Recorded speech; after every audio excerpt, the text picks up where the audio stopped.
Well, welcome. What do you do when you get stuck? What do you do when you know it's time to make a change, but you're confused and you just don't know where to get started? And what do you do when you feel like all the cards in the deck are stacked against you? Well, that's exactly what we're going to be talking about today. I have a powerhouse entrepreneur on the show, and we are going to dive deep because remember, on our show, Women Winning Their Way, we talk how we can break through traditions. We can break through whatever the naysayers are saying to us, and we know that it's all about creating success on our terms. I'm your host, Clara Capano, and I am so grateful to have you here. This is going to be a powerful conversation. Before I bring my guest up, I just want to remind you, if you are looking to level up in both your life and your business, check out my new membership, the Lioness League. This is your opportunity to get access to exclusive training all around mindset, leadership, and productivity. It's going to allow you to collaborate with other dynamic professionals and really provide you with the inspiration and the motivation. And you get all of this for just $7 a month. You know, we can spend $7 on coffee, on tea, on lunches. Let's start making sure that we are investing in ourselves. You know, we all have that inner lioness in front of us, and it's time that the world hears us roar. So check the show notes and go to the link and learn more about the Lioness League. With that said, I am getting ready to bring up my guest, Olivia Atkin. I am so excited that she and I were connected because we are cut from similar cloths, knowing that no matter what we do, there is always success. And that when we are true to ourselves, when we dig deep, when we live from a place of grit and we don't take no for an answer, magic can happen. So with that said, no more waiting. Let's bring on my guest, Olivia Atkin. Olivia, welcome to the stage. Thank you. And thank you for having me. I'm so excited to have this conversation today. Well, you know, I really hope that our listeners and our viewers are having some notepads and pens and pencils ready because I know you are going to give us so much value. And I'm just so grateful to have you here and to share your story. Now, you know, we're talking about creating success in our own path to success. So the first question I want to ask you is when you were young, when you were a child and you thought into the future, what did you think success was going to look like for you? How did you define it as a kid? So, that is a very loaded question for me because what a lot of people have learned about my story as I share my journey and the power of achieving and identifying what success looks like to you today, both personally and professionally, is that when I was a child, I was a swimmer. And I was a very good swimmer to the point where at 9 years old, I was training for the Junior Olympics and I was training and competing against 15, 18-year-olds and beating them. However, and at that point, success looked like winning all my races, sitting there and competing and trying my hardest. And I knew whatever journey I went down in life, it was going to be working my hardest to get there. Now, part of that very much changed for me. When I was training for the Junior Olympics, I was diagnosed with epilepsy, which is actually the most common neurological disease in the world. However, one of the most unknown and information shared about that disease. So, one of the things it does is if you're underwater, for example, and you have a seizure, you could end up not breathing because you're underwater and you can drown. So, very quickly, one of the things I identified as success and where I would be going, at least in my young adult life, got taken away from me because I could no longer swim. And it was a pivotal time now looking back on how that has shaped what success and how I approach a lot of different situations. The Mhm. one thing that did not change in that story and where I've come to today is that you can think outside the box and you can create moments of opportunity to achieve the goal you have. When I was first diagnosed with epilepsy, I did not let not what society told me could not be done. I Mhm. My parents advocated for me, my local swim coaches and the association advocated for me. So for a few months I was still swimming. It was just, okay, how can I stay in the race? How can Mhm. I stay swimming even though it might not be at the level or training might not look the same way? And then it got to a point where I couldn't, but the same grit that I used in that space, I pivoted to then use in other spaces and how, while I've been growing as Yeah. well. And I want to talk about that concept of the pivoting. And, I appreciate so much that, you're talking about we've got to find these opportunities because I think so many of the people that are watching and following this show, it may not be that they were on the road to the Olympics, but maybe they lost their job. Maybe they had to file bankruptcy and close their business.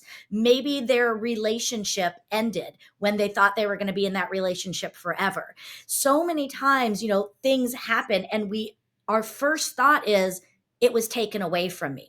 And I am a firm believer in the saying where life doesn't happen to us, it happens for us. Mhm. So, talk a little bit because I'm sure there were moments where you were sad, you were depressed, you were confused. What were some things that you did to kind of help with that pivot? Some strategies that maybe you can give someone out there if they're sort of in that moment right now? Oh, for sure. And I love how you say it does not always happen to us, it happens for us. And I'm going to use an example. You brought off being laid off and losing your job. I'd started Achieving Success LLC while working for Lockheed Martin. And luckily, timing, right? Playing Mhm. on life happens for us. I launched Achieving Success LLC November 1st, 2022. March 2022, right? No, March 2023, I was part of the mass layoffs that happened at Lockheed Martin. When the business was growing, I kept being like, okay, I'm not going to leave the job. I'm getting good benefits, good pay until, maybe far into the future, partially also to my worth ethic. I was like, I could handle both. I'm not leaving. Mhm. Well, when the mass layoffs hit and I was told at 4 o'clock on a Tuesday afternoon that I had till the end of the month, and that's only like the end of March, and then I was no longer going to be employed. I had all those feelings. I had the feeling of like, I am handling 16 contracts that no one else is really doing the work on. We're getting more business. You're adding to my workload already. How can I be losing my job? What am I going to do next? How am I going to get out of this? And there's so many emotions around that. And there's so many feelings that are valid to feel. However, life happened for me Mhm. because I had built on skills and opportunities up until that point where it gave me the opportunity to dive into the company I was building full time. Now, not all of us are going to necessarily fall into that category where you can dive into a business you're building. But one thing I very much talk about is owning your power. So when something like that comes about, I cannot control being laid off. An individual might not be able to control their layoff or Mhm. ending a relationship. Like things hit us at all times. But what part of that can you control? Yeah. What can you take from that situation and build on the skills? What are you doing today that you can take skills from that role, that job, that relationship, and start to use it to build up so that when you need to pivot, you already have things in place to make it easier for you, to make it Mhm. have that clear mindedness too, where you can take the emotions out of it and you go, okay, I'm prepared because I've done this and that to prepare me for this moment. And I think Right. that's really important is the preparedness, the ability to pivot in knowing that you have the skills to do other things and always think about like what is your superpower? What am I passionate about? But also, when we look at a job, for example, if you're not liking a job, you don't have to stay in that role. And when you're looking for that next role, start thinking about, even if it's not in the same industry, when we're talking about pivots, so many people think that you have to stay in that role the rest of your life. Right. You have to stay in that industry. The power of conquering and conquering what you want to do is understanding that you don't have to do that just because Right. society tells you you do. You Exactly. can, yes, you can take the skills you've learned and go, okay, what do I like about what I'm doing now and what do I hate? What Mhm. are the things that I'm willing to do in a next role or if I start my own business? And what are the things I just don't want to do? Yeah. It's so true. And, you talk about this idea of focusing on what you can control. And that's something that I work with my clients on and I talk about a lot. I personally believe there's really only two things you can control. The first one is your mindset. That really is the key to everything. And then the second is again the actions that you take. And I think so many times, in those moments where we're feeling like everything is falling apart, we have to go through and whether it's even making a list, what can you control? Getting up, hitting the phones. And I think, for the life of an entrepreneur, a small business owner, that's something that is so critical for us because no one out there is again doing it for us. We have to make it happen. So I think that that is so important, to be able to look at that. And I love the idea of again being prepared. You never know what's going to happen. Mhm. So, working on this, you talk a lot about again knowing your passion, knowing what excites you. I have talked with so many people, and I'm sure you have too, where they don't necessarily know that. So, in your area of expertise, because you work with a lot of people, again, achieving success, and part of the road to that is identifying our passion. Mhm. Do you have some strategies that you walk people through to help them learn to connect with what they're passionate about? Mhm.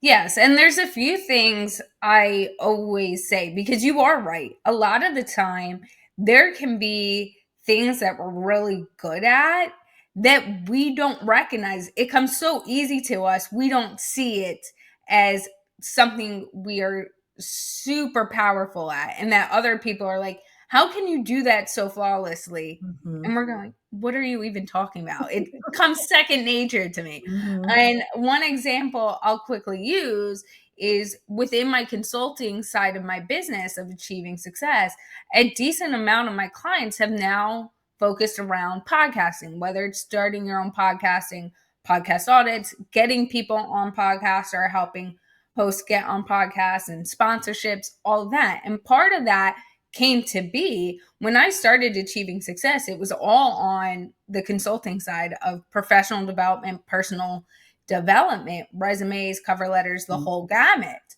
But the my podcast took off so quickly and so successfully. The way other podcasters were viewing is like they've been doing that for 2 years, and how in like 18 weeks, less than that, did I get to a farther place? And I learned a lot going into that. So it slowly grew where to me, some of these things had also built into skill sets that I'd learned in other business areas. Mhm. Supply chain, you need to know how every piece of the whole chain works. So when I got into podcasting, it was how does every chain work? Where's the information? What are the best tools to use to save me time, money, resources? To me, it was very simple. To me, it was okay, this is what I have to do to understand this, to be able to do it at a level I want to do. A Mhm. lot of other podcasters were like, I didn't even know this information. I didn't think about it. And it's a perfect example of I didn't realize that was a superpower of mine. And Right. everyone else started coming to me, asking me the questions. And when I thought it was so simple, not so simple, but something we everyone should know and have access to, they were like, I don't even know how to turn to that. And I Mhm. realized there was a niche to help other people do that and Absolutely. achieve that success. So, one thing I always say to individuals who come to me and we work through that process is like, what are the things that in your job now or in life, it doesn't even have to be in your job. What are the things you enjoy doing? Now, is that communicating with others, helping them problem solve? Is it, going to restaurants and be able to review the restaurant, and what might that be? And really think about why, no matter the situation, you don't care how stressed you are, but when that comes into your mind, you get excited about it. It isn't, oh my God, I have to answer 20 emails today, I don't want to do it, and you shut down. It's like, okay, I have to answer 20 emails today about this one thing. And even though it's so overwhelming with everything else I have to go on, I'm looking forward to doing it. It doesn't stress me out. And Mhm. then the second part of that is, what are things that people keep coming to you to tell you, wow, I didn't even think about it this way? Or how does that, like, why is that so easy for you to get from A to C, when for me, I'm doing it this way? Take note of what other people are telling you too, because it is something that you might not be thinking about. But most of the time, it isn't necessarily people in your closest network, your friends, that are showing this to you. It's clients, it's people Mhm. you're working with, it's people you meet on the street and have conversations to. Reflect on what those conversations are. Yeah. That's so powerful. And when you even say those, I think about my own journey, and that's really how I created it. People would start coming to me saying, how are you being so productive? How are you getting all of these items done? And that's really where I started sharing a lot of what I talk about with productivity, time leverage, all of those.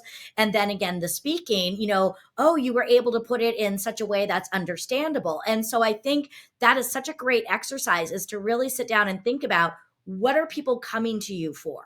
What is it? Because I think that helps to uncover your superpower. So I think that's powerful. And the other thing that I love that you talk about is doing the due diligence or the research. Mhm. You gave the example of the podcast, and rather than sitting down saying, oh, I think it'd be fun to have a podcast, it's, let's actually research it. And I know you and I talked offline about some of these things, but again, even strategically, what are the best days? What are the best times? There's different days and times for different topics.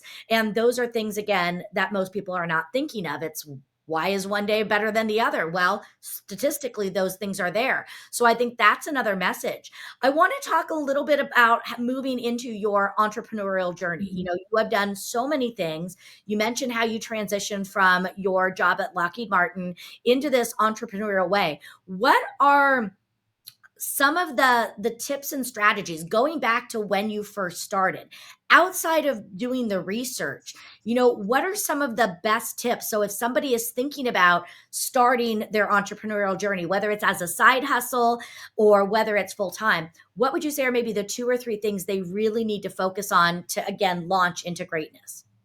So the very first thing, and it kind of plays into strategy to some extent, is really identify how much time you have to give. By Mhm. saying yes to one thing, inadvertently, you're going to have to say no to something else. So whether that's your day to day, week to week, month to month, how much time are you willing and wanting to actually devote to something?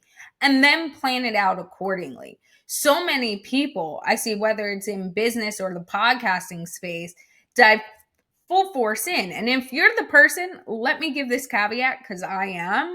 If you're the person that dives full throttle in, yeah, we both are. That's okay. And it works for you. And I'm not saying don't do it. But what I'm saying is, for the person, especially who might be starting something as a side hustle and has that 40 plus hour a Mhm. week job, might also have kids, traveling, all these different commitments.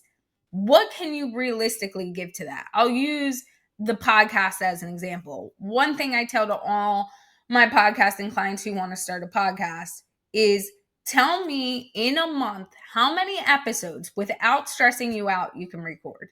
Is that once a week and release once a week, twice a month, once a month? Tell me realistic. And they're like, well, I'd like to do this. And I go, okay, but as you get busy around the holidays, around certain moments in time, are you going to be able to keep up Mhm. with putting out, in this case, podcast episodes for what you're telling me today? And half the time the answer is no. And then I go, okay, well, no matter how stressful life gets, how many hours, and this is what it would look like, and how many episodes do you think you could go? Because the other part of it is, you can always upscale. You can always add episodes. You can always add hours. You can always add product, right? It is very hard to build something up and then go, okay, now I've gotten busy. Take podcasting. You release a live show every single Monday night at 8 o'clock, right? Well, if you've, and this is an actual case study example. I had someone who did this and they had started before they came to me. And I said, it's a live show on a Monday night and you're a mother and your kids have commitments and you want to be there, which is great. Now, do you understand that you still have to produce this every single Monday because you've started doing it every Monday? She's like, yes. A few weeks go along and we're having calls and she's like, I said, I didn't see your show get posted from Monday night. Oh, my son had a basketball game. Okay. Mhm. But now the listeners have gotten used to that show every Monday and they tune in and it's live. So they're taking time out of their schedule and they're going, what's happening? And all these emails are coming in because they're sitting there waiting for something that isn't being delivered. Another week comes, oh, I'm having trouble getting a guest. Well, again, now we're getting hiccups. And very quickly, it became something where she ended up canceling the show because she set herself up in a way where she went full throttle and said, yes, I can do this. And when everything was laid out on the table, she knew it was going to be hard, but she did it anyway. And then she ended up, in some extent, self destructing it Mhm. because she couldn't actually keep up with it. So the number one thing I always say is realistically ask yourself how much you can commit, time wise, money wise, right? What does, especially starting your own business and as an entrepreneur, I made the conscious decision to sit down and go, what can I afford right now today? And how do I want to fund this? For me, it was all self funded when I started my business. And I was very happy that within a year, I can be totally in the green. Everything I put in was paid back. Every bill for the business was paid back within that for a little over. No, we hit the 1 year mark and it was paid. That is something you have to decide. How much of your personal funds are you willing to pull? Mhm. How much are, if you're going to get investors, what would that look like? Contracts. It's a lot of thinking and taking it. The other big thing I recommend is, especially in entrepreneurship, it is so easy because, as you mentioned, it is something you're diving in yourself most of the time. You're a solo entrepreneur, you are diving in. No one is going to be more of an advocate for your business than yourself, ever. End of the day, period, end of story. That's what it's going to be. True. So, what does that look like? And it becomes something that, because you're a solo entrepreneur, you're going through this journey on your own. You're building and creating not just the business, but your legacy. And it can become very daunting at times, Mhm. especially in the beginning. And you can end up feeling very alone. So, one thing I also tell people is look at the individual tasks. Do not look at the end goal. What are the tasks? And write it down. I write things down. Everything gets written in my planner. Every little thing, every Mhm. write down the steps. Don't write down build my website.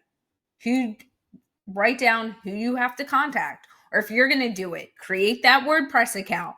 Then, sit there and build this page so you can check it off, but it also helps you become a lot less overwhelmed and being able to handle the work than going, oh my God, I have to do this and I don't. Mhm. I love that. And, so much of that is so true. Again, it can become so much more less daunting when you can look at it. Okay, well, this goal has 3 steps, this item has 5 steps. And then also pairing it, like you said, with the time, looking at your schedule and saying, okay, well, with my schedule, which of these items can I tackle today? And again, bringing in that consistency with everything that you're doing, because whether it's a podcast or even your clients, how we show up teaches them. I was doing something with my son, helping him with a course, and we had an appointment to meet to go over things at 9 a.m. And he showed up at 9:02. And I was like, nope. Mhm. I was like, on time is 5 minutes late. I said, you are teaching people if they can trust you. And I was like, all of these things that we do. So again, if you have a commitment to do something Tuesday, whatever it is, you got to show up because your followers, your clients, and everything. So I think those are two really exceptional things that you are bringing together. I want to rewind a little bit to a comment that you made earlier in the show. And this was starting when you were young and going through your swimming, and this concept of don't tell me I can't. People were saying, you'll never swim again. You can't do this. And even though there was a layer of truth to that, I think it's something inside of you that, again, built that grit that we talked about. So when somebody sort of sets the stage to tell you, you can't do that, because a lot of entrepreneurs, we share our dreams with people and most people think we're crazy. But, what do you do when you have an idea? Are you more purposeful and strategic on who you share it with? Like, how do you handle those people who are the naysayers who try to make you play small when you can go big? I think that's a great question. And thank you for asking me that question, because it is something I get very passionate about. Because from that swimming situation on, in a lot of the careers I've had, I was a young intern at the New York Football Giants, where I ended up working for 6 years. And everyone told me that I wasn't even going to get the internship and I shouldn't even build those relationships to get it.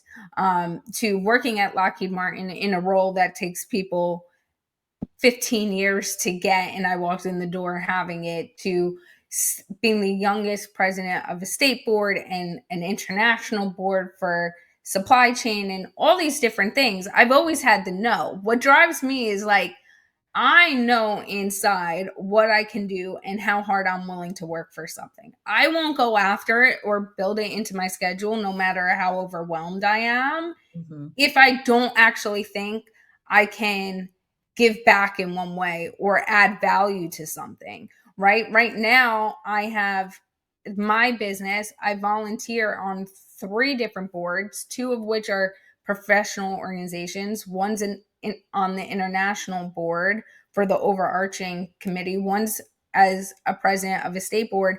And I oversee 2 university chapters for Kappa Alpha Theta.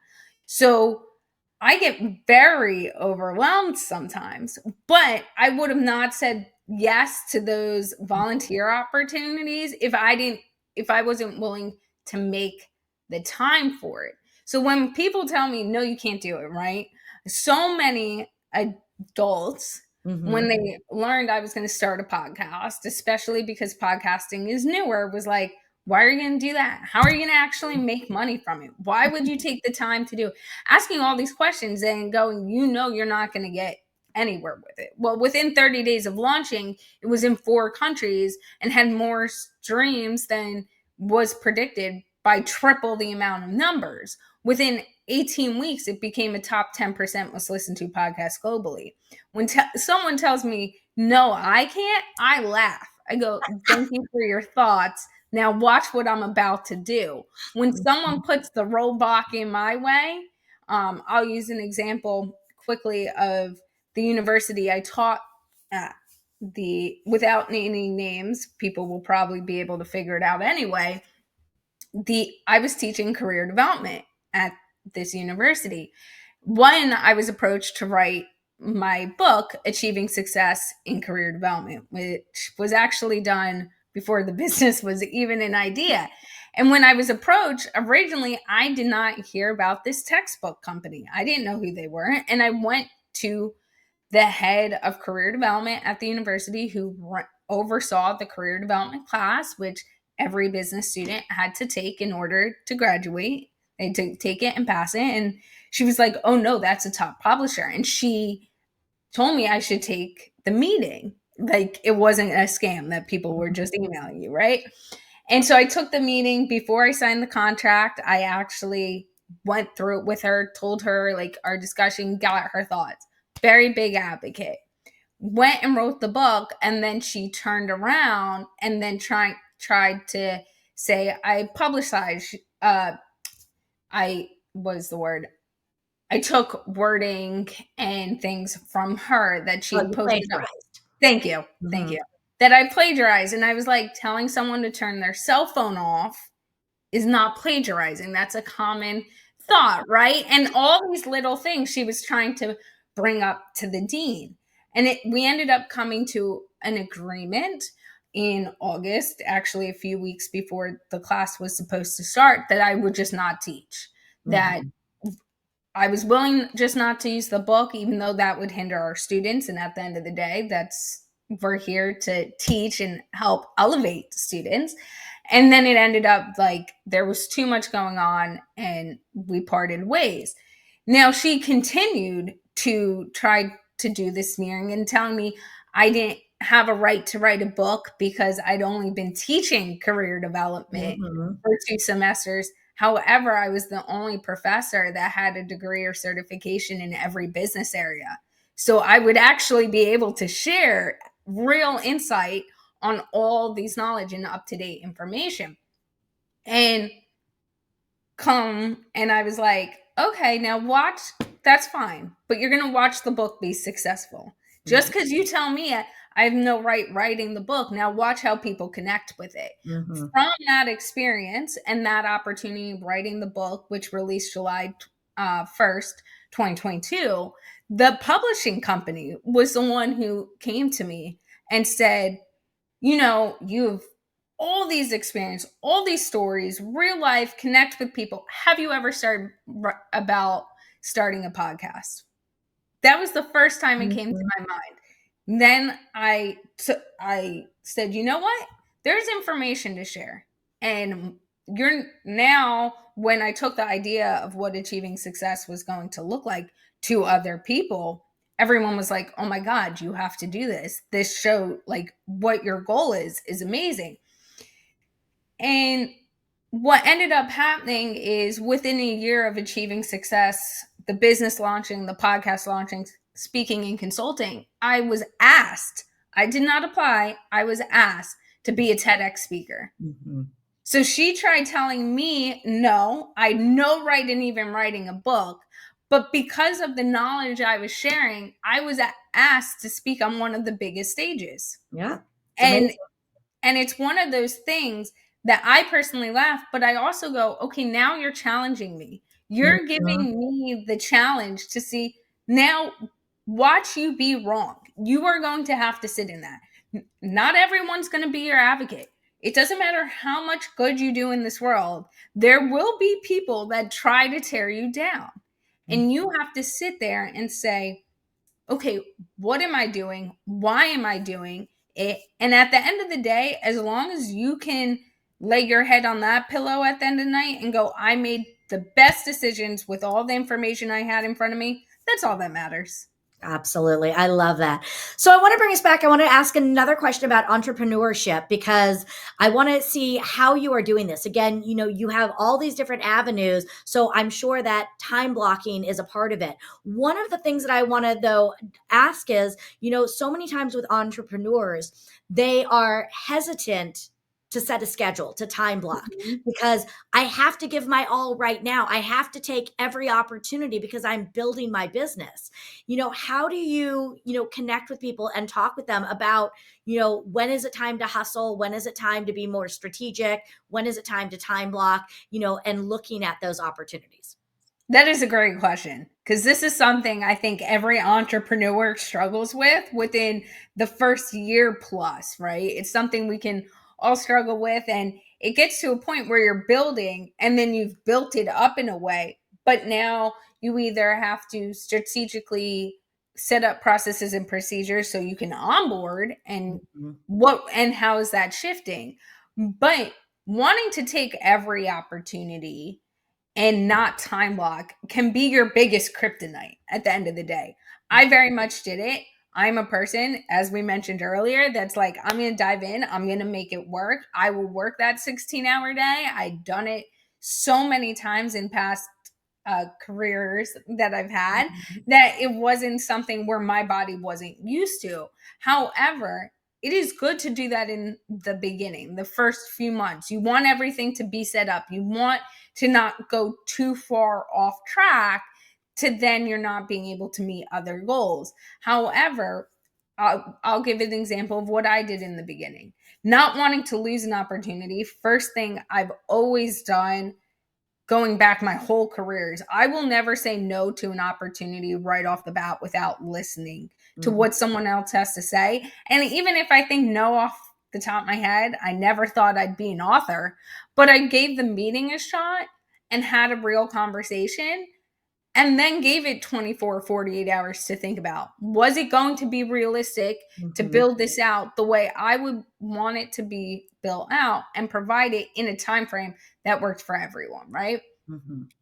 When I started the business, not, the podcast took off. I had that. And when I really dove into building the consulting side, I was like, I'm taking every call. I am opening my Calendly link from 9 Mhm. a.m. to 5 p.m. Whoever wants to fill it, fill it. However, multiple things happened for the first few months of doing that. One, you value your time sometimes a lot more than other people do. So when I did have those meetings, 9 to 5, Monday through Thursday, or in the beginning, I did 9 to 5, Monday through Friday. And then I started taking Fridays off because mentally I was strained and needed it to use it for other times. But people would fill the time. And then as I got clients, what ended up happening is that 9 to 5 calls nonstop. I was getting drained. I couldn't get up. I was becoming, not being able to eat and things like that. And then I'd have to do my client work from 5 o'clock on. And Mhm. so I was getting less sleep. But what ended up also happening is going back to the comment about not everyone values your time as much as you do, is I'd have random no shows, cancellations last minute. And then I'm going, okay, well, if I planned for this, I could have gotten this done. But now I've sat on the call for 10 minutes and this was a 30-minute call. I don't have enough time to do anything else. Mhm. And now I've wasted my time. So what I started to do was I started blocking off Fridays. That's where I started so that mentally I can be present, not just in the business, but in, my personal life. And then I said, okay, I'll still have the calls, but once I hit this amount of hours after the typical day that I really cannot focus on this work, we're going to start time blocking. And it took a few months, but I really learned the what will happen. I was partially scared that okay, if I don't have every hour available, I'm going to lose clients. They're not going to schedule cuz they're not going to have the time. Well, what ended up happening when I started blocking off, you know, only client work on Mondays or a podcast recording for my show or someone else or a speaking job. Like no one could book anything at all on Monday. No one could book things on Friday. And then like piecemeal a few blocks where I knew Thursday morning I had to send client stuff to people. So I'll start opening my calendar at 11 Mhm. a.m. instead of 9. What ended up happening is people just filled up the time that was available. And then if I went, okay, now people are emailing me and they're going, oh, it doesn't look like anything's available for the next 3 weeks and I really want to get in this call, then it was my decision to go, where can I fit them in? Mhm. What works for me? But it also has made me know and learn from that experience that if people want to talk to you, they're going to value your time and they're less likely to cancel or Mhm. no show to a call. But also, it allows you to get more work done. They will fit into what you actually have available. And Yeah. I think that was the biggest lesson I learned on the entrepreneur journey is Mhm. that you don't have to be available for every call that comes in 9 to 5. Yeah, it's such a valuable lesson. I know I went through it myself, and I think, it's part of learning how to cut our teeth on that entrepreneurial journey. Again, you got to kind of start that way. But when you start to value your time, I found the exact same thing is that the right people show up at the right time. And that's what we need Mhm. to do.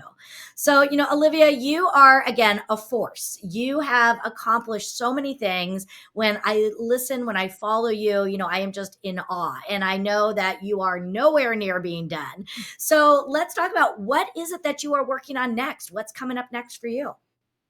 So, a few interesting things. And as I say, I always talk about personal and professional side of things. So, a new journey I will be taking in July of 2024 is I will be moving to Alaska for 2 years. Woo! So my boyfriend serves in the U.S. Coast Guard, and he will be stationed there. So that will be a new adventure of learning how a different community of individuals work and live and doing all that. So that will definitely be a part of my journey and will affect my work life balance. Luckily, everything I do is remote unless I speak in person. So it won't actually affect my business, but it can change my outlook on things, which I think we should all be growing and adapting and learning new experiences and having that play into who we are. And then professionally, it's really just working with clients and making an impact with them, whether it's on the podcast and people listening to the podcast, or helping people start their own podcast or get on podcasts, Mhm. or helping with professional development, whether it's what can you be doing now to kind of set up those little things that if you want to pivot in a way, or that career change, or what are skills you can be learning about or ways to think about, and then doing a lot more speaking on personal and professional development. Fantastic. I am just so excited to follow you. I know that it's just, things are just going to continue to explode for you. It's so incredible. And we're going to be sure to put all of your contact information, all of your links in our show notes, because I know people are going to want to follow you. I have several friends I want to send your way to help, with them growing success on their terms. So I'm really excited to, have our viewers be able to connect with you. I want to start to close this out by bringing us back to our first question. I asked you in the beginning, when you were young, what did success look like for you? Sitting where you are today, with all the experience that you have behind you, how do you define success for yourself now? And I love this question. And it is something, actually, I will give this tidbit. Not as many people ask me, but the very first question I ask on my show, every single episode, is what success means and looks like to you today. So I love this question because it is a dear one to my heart. So I love when I get it. But for me, success looks like today accomplishing the goals that I have in front of me, not getting overwhelmed, and being able to put my passion and impact in others, no matter how that might look, whether it's the business or personally, while also being there in the best way I can for friends and family. And one thing I really want to mention is, for me, a big part of all of that is being able to make an impact in someone's Mhm. life, but also being transparent. One thing I think is so important is it's not always about that typical work life balance or working 9 to 5, Mhm. especially as an entrepreneur. That does not happen. Right. I will be the first one to tell you. But especially as an entrepreneur, and you're not going to have that typical work day, or you might get a call while you're on vacation that you need to take, is being transparent with people in your life of what they could expect from you in that moment. Yeah. Whether it's showing up and being like, hey, I know you just called me with something going on in your life and it's your best friend and they're going through something. I need 20 minutes and then I could call you back and give you my full attention. Mhm. Whether it's not going to that event or party and saying, listen, I have this going on, I can't do it. Sometimes that transparency will lend, especially as an entrepreneur, to building those personal relationships and being present. I think that's key. Being present Mhm. is such a part of success and what that looks like, and being there, because we only have so many moments in our day and in our life. And if you're always trying to accomplish the next thing, you're not going to be able to have those memories. And actually, when you accomplish that goal, if you're already thinking 5 steps ahead, you're not going to be able to sit and be happy with what you just worked on to get where you are. And Mhm. so for me, success really looks like being conscious, making those decisions, being present, and being transparent in everything I do and being able to make that impact. Ugh. Olivia, it has just been a true honor to have you here. On many levels, I feel like I'm talking to another me, so it's been very fun. I love the way that you see the world. I love the way that you use your passion to guide you, and more importantly, I love how you're using all of this to deliver value to others. It's that idea of again having the impact and always giving back. You talked about that when you were, teaching the class. You talk about that in everything, and I want to make sure that that doesn't fall flat, to understand that you have such a kind heart, and it's coming from a place of making sure that you're contributing positively to the world. So thank you so much for being on this show. I am so excited to share your story, and I look forward to staying connected with you even more. Thank you for having me today. Yeah. All right, everyone. Well, let's wrap this up. I don't know about you, but I have pages of notes, and I want to hit on a few of the things that, Olivia talked about, because I think these are very powerful lessons. So some of the things that I wrote down is think outside the box. One of the things she talked about is when the obstacles started coming up, you got to find a new way. You can't just sit back and say, okay, well, I'm going to be lost now. No, you got to think outside the box, and then pairing this with opportunities. There are always going to be new opportunities in front of you. And one of the other things that she said is always take the appointment. When opportunities come up, it may or may not be the right opportunity, but you just never know until you engage with it. So always take the opportunity to learn more. One of the things she talked about is before you get started, do the research. Really sit down, whether you're opening up some sort of store, whether you're going to start your business as a coach, a consultant, a speaker, whatever it is that you're doing, even writing books, you want to do the research. Find out what the need is. Who's already doing it? Are there certain strategies that are going to help you leverage what it is that you're doing so that you can get the most bang out of your efforts? So taking time to do your due diligence and really do the work. Another thing she talked about is own your power. You are in control of your own destiny. There are always going to be people that are going to try to take you down. Use those as fuel and take control back. And again, focus on the things that you can control. One of the things that really stood out, it's because it's the exact same thing that I tell people too, is when you go into your weeks, when you get ready to start something, be honest. What is it you truly have to give, both time wise, energy wise, and then also monetarily wise? The number one thing that I see people do is, again, they jump in with unrealistic expectations and then they start falling backwards. There is no right or wrong. It is not about a certain amount of time or a certain amount of money. It's about what it is that you have and using what you have to its highest and best use. So really getting clear and be honest with yourself. And then she talked about transparency. Cannot speak enough about transparency. You've got to set expectations with your clients from the get-go. What is it that you have? How are you working together? What is your role? What is their role? And then again, keeping that level of transparency. It shows them, one, that you're real. It shows them, two, that you value yourself and value what you are bringing to the table. It gets you on the same team with each other. And it's really going to set you apart. It's bringing in that authenticity and again, letting them know how you're working all these together. So doing these things, be prepared. You have greatness inside of you and you have everything inside of you to be successful. Sometimes we just need a little guidance. And I just have learned so much from Olivia, and I know all of you have too. So I thank you for following the show. Please don't let it stop here. We covered so many important things. So please make sure that you are sharing this episode, like it. Go into platforms such as iTunes and give us a 5-star rating, because the more that we can hear from you, the more others are going to be able to hear from us.